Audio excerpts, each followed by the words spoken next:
변복 목사의 아침 묵상 2024년 9월 7일 토요일 아침입니다. 오늘은 레위기 2장 1절로 3절 말씀을 통해서 지극히 거룩한 헌물, 이런 제목으로 말씀 묵상의 은혜를 나누겠습니다. 어제 박종호 목사님께서 진행한 금요 세미나가 은혜롭게 마쳤습니다. 늘 열정으로 달려와 사모하시는 분들의 겸손한 배움의 태도가 감동입니다. 어떻게 하면 저분들의 열정이 아름다운 결과로 이어지게 할까를 오늘도 기도합니다. 저는 오전에 한 교회를 신방했습니다. 이자가 높아지면서 다가온 교회의 위기에서도 정도를 잃지 않고 교회로서 해야 할 일에 집중하며 한 사람 한 사람을 그리스도의 제자로 청년 세대를 세워가시는 목사님이십니다. 뵙고 인터뷰하면서 감동이 얼마나 크든지 주님 축복하소서, 주님 정도를 걷고 계신 이런 종들을 인도하소서 고백하게 됩니다. 그리고 오후에 한 목사님 소식을 들었습니다. 크론병으로 오래도록 고생하시는 목사님이십니다. 57세가 되신 목사님은 오래전부터 장기를 몸 밖에서 관리하시는데 그러다 보니 부작용으로 곪고 터지고 하는 이상 반응이 나타나는데 이제는 그마저도 처리가 쉽지 않은 상황이라고 합니다. 문제가 나타나면 그 자리에서 밖에 나온 장기를 손수 소독하고 처리해야 합니다. 문제는 그 몸으로 장애인센터에서 일하고 계시다는 거지요. 가정을 이끄셔야 하기에 말입니다. 이런 소식을 들을 때 같은 목사로서 특히 작은 교회 사역자들을 섬기는 목사로서 마음이 너무 아픕니다. 주님 어찌해야 합니까? 우리가 해야 할 일이 무엇입니까? 고백하게 됩니다. 20대의 자녀들에게 물으니 일만이라도 쉬면서 자신을 돌볼 수 있으면 좋겠다고 합니다. 주님 정말 제가 할 수 있는 일을 알려주옵소서 고백하게 됩니다. 주일을 준비하는 날 주님 어떤 말씀을 주실까? 본문에는 번제에 이어 소제에 대한 규례를 다루는 서론적인 이야기입니다. 1절로 3절 누구든지 소제의 예물을 여호와께 드리려거든 고운 가루로 예물을 삼아 그 위에 기름을 붓고 또 그 위에 유향을 놓아 아론의 자손 제사장에게로 가져갈 것이요 제사장은 그 고운 가루 한 움큼과 기름과 그 모든 유향을 가져다가 기념물로 제단 위에서 불사를 지니 이는 화제라 여호와께 향기로운 냄새니라. 그 소제물에 남은 것은 아론과 그의 자손에게 돌릴지니 이는 여호와의 화제물 중에 지극히 거룩한 것이니라. 소제란 주로 곡물을 드리는 제사를 말합니다. 여기서 피가 존재하지 않고 고운 가루에 기름과 유향을 섞어 하나님께 일부 제단에서 불사르고 남은 부분은 제사장이 가져다 먹도록 하는, 이게 바로 소제물입니다. 소제의 재료가 먼저 묵상되는데요. 고운 가루, 기름, 유향.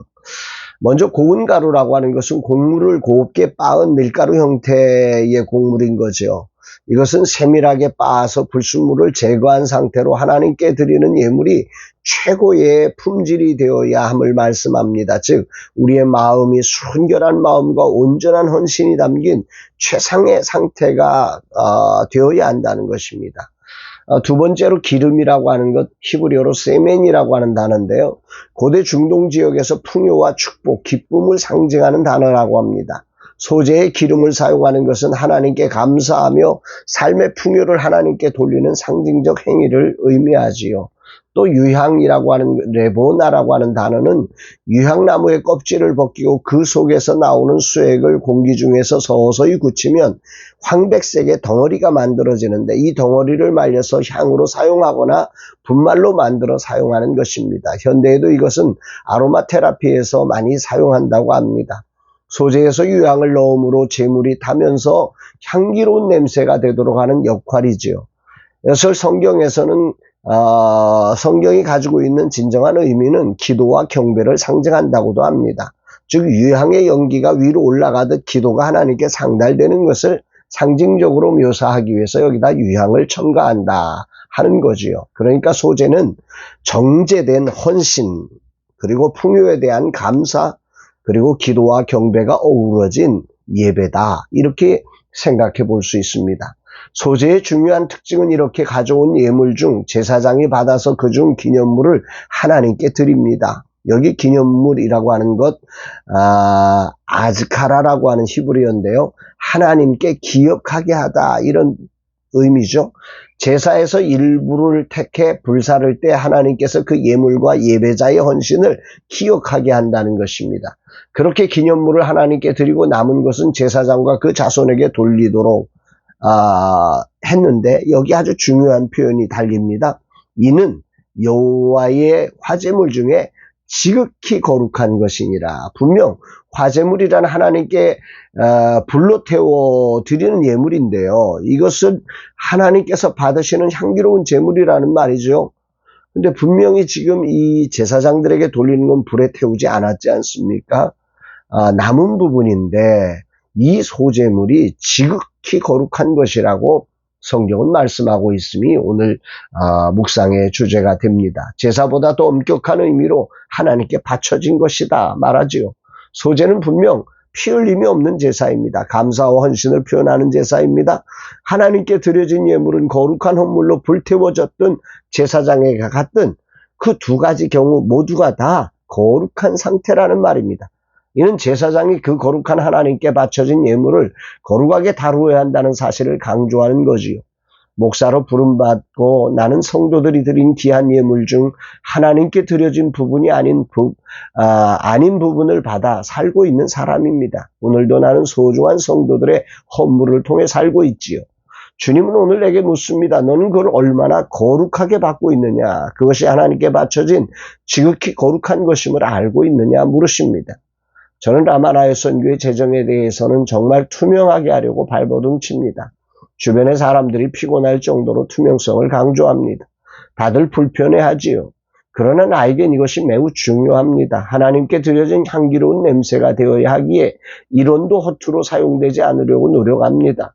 매주 재정을 체크하고 잘못된 것들을 수정하고 6개월마다 회계 감사를 받아 체크합니다.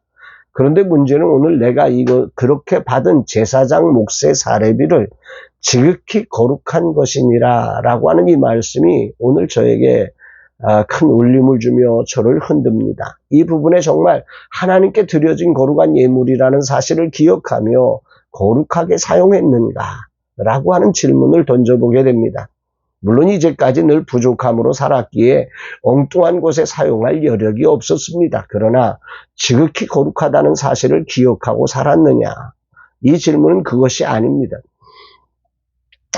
이 예물이 가진 하나님께서 기쁨으로 받으시고 그 예물에 담긴 성도들의 진심을 기억하셨던 그 마음을 간직하고 있느냐는 거죠.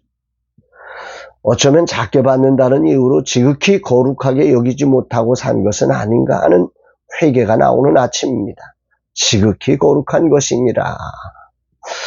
주님 회개합니다. 이 종이 당신의 거룩한 예물을 거룩하지 못하게 받고 사용했음을 자백하며 회개합니다. 이젠 정말 지극히 거룩한 것임을 기억하며 살아가는 종이 되겠습니다. 고백합니다.